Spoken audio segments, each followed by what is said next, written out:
Olá, minha gente, um grande abraço a todos vocês que estão nos acompanhando aqui no Balanço Geral, nesta terça-feira, que temos Verdão em campo, logo mais 9h30 da noite, lá na Ressacada, é o confronto regional entre Chapecoense e Avaí.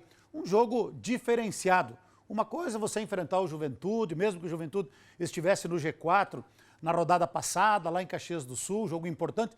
Todos os jogos são importantes, mas quando é um confronto regional, principalmente entre Avaí e Chapecoense, que é um jogo de muita tradição, um confronto de muita tradição aqui em Santa Catarina, sempre é um sentimento especial para os torcedores da Chapecoense e também para os torcedores do Avaí. E jogo importante para os dois clubes, a Chapecoense querendo se manter distante na liderança, porque o América joga em casa contra o Sampaio Correia, um confronto direto de dois clubes que estão no G4, e o Avaí tenta se reaproximar do G4, há 3 partidas que o Avaí não ganha. O técnico Geninho pediu demissão, ainda não contrataram um treinador, o auxiliar técnico Evando, que vai comandar o Avaí, que é, aliás, há 7 jogos que não ganha da Chapecoense. Está aqui a matéria do ND+, precisa como sempre. Olha como eles estão tratando.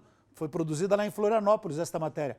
Touca Verde. Avaí precisa quebrar 7 jogos de jejum à frente da Chapecoense. Avaí e Chapecoense jogam nesta terça-feira, portanto, em Florianópolis, um duelo válido pela 27ª rodada da Série B de 2020. Última vitória do Leão aconteceu na primeira fase do Campeonato Catarinense de 2019.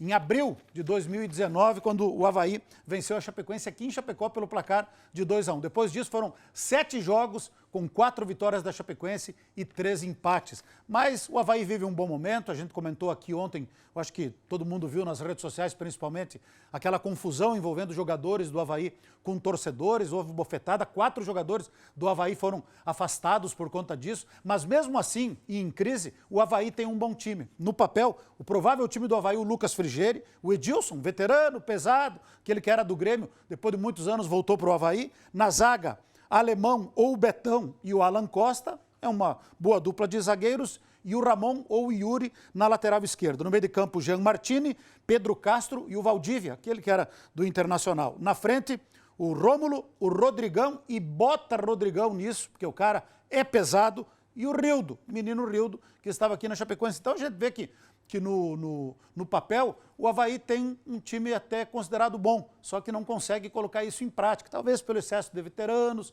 jogadores meio que acomodados. Então o Avaí, mesmo assim, a gente precisa saber como que o Avaí vai reagir diante do que ocorreu no domingo com os 4 jogadores lá que foram agredidos e ofendidos pelos torcedores. Se o grupo quiser abraçar esses jogadores e, dar uma resposta para a torcida do Avaí, porque a cobrança lá em Florianópolis é muito grande sobre os jogadores, da imprensa de Florianópolis e também dos torcedores. Aí, se o time se unir, se fechar para dar uma resposta, aí pode encrespar o jogo para a Chapecoense. O Avaí, lembrando que é o 9º colocado, tem 37 pontos, está a 6 pontos do G4. O primeiro no G4 é o Cuiabá, que tem 43 pontos. Então, vamos ver de que maneira que o Avaí vai se comportar. Mas a Chapecoense tem condições de fazer um bom jogo, melhor até daquilo que jogou contra o Juventude. A Chapecoense, infelizmente, em relação aos jogadores que vinham atuando e que estiveram lá em Caxias do Sul, tem alguns desfalques. O Ezequiel continua de fora na lateral direita. O Luiz Otávio já não jogou contra o Juventude, retornou para Chapecó, está infelizmente lesionado. É o jogador mais regular da zaga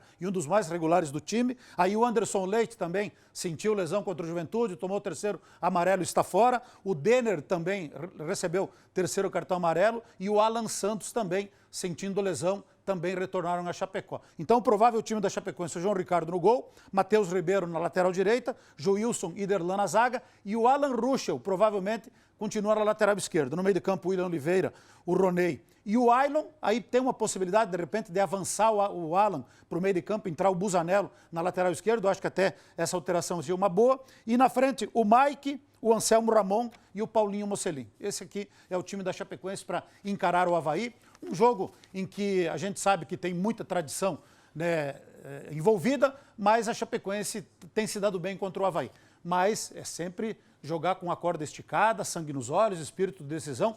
Todos os jogos são decisivos e depois do jogo contra o Avaí, a Chapecoense tem 2 jogos dentro de casa, contra a CRB e contra a Náutico. Então, uma vitória hoje, olha, seria importante para ter ainda mais tranquilidade na liderança do Campeonato Brasileiro da Série B. Vamos acompanhar e a gente amanhã comenta. Vamos torcer hoje também para a equipe da FEMALI, futsal feminino, está lá em São Paulo, joga hoje contra o Taboão da Serra, semifinal da Copa do Brasil. Vejam só, são 2 jogos, o primeiro hoje e o segundo quinta, os 2 lá em Taboão da Serra, porque aqui não pode jogar. Então vão jogar as 2 partidas lá na casa do adversário, que é o Taboão da Serra, mas a nossa torcida pela equipe da FEMALI aí, semifinal de Copa do Brasil, vale a nossa torcida. E desejar boa sorte também para as 2 equipes que irão decidir hoje a Liga Catarinense de Futsal. Será jogo único lá em Saudades, a equipe da Pinhalense contra a equipe de Capinzal. 8 horas da noite lá em Saudades, portanto, a decisão da Série Ouro, da Liga Catarinense de Futsal. Boa sorte aí para